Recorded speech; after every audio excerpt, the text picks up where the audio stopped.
warned me. She told me not to fall in love. What have I done to myself? Why didn't I listen to her advice? I was such a big fool. I was a coward. She told me not to fall in love, and look at the outcome. What do I do? What do I tell my friends?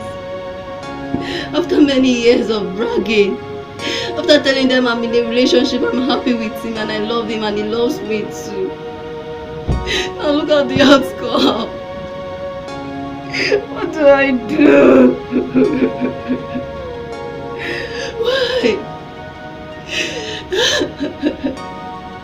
I gave him all my heart.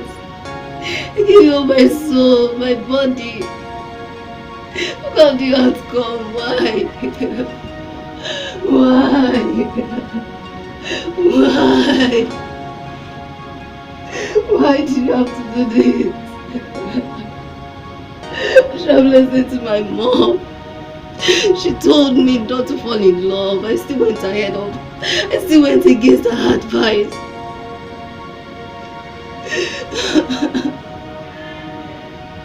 Why me?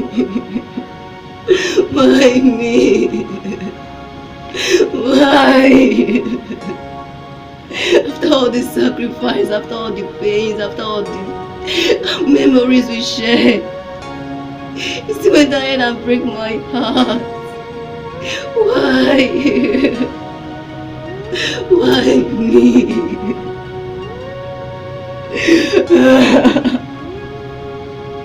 No. What do I tell my friends?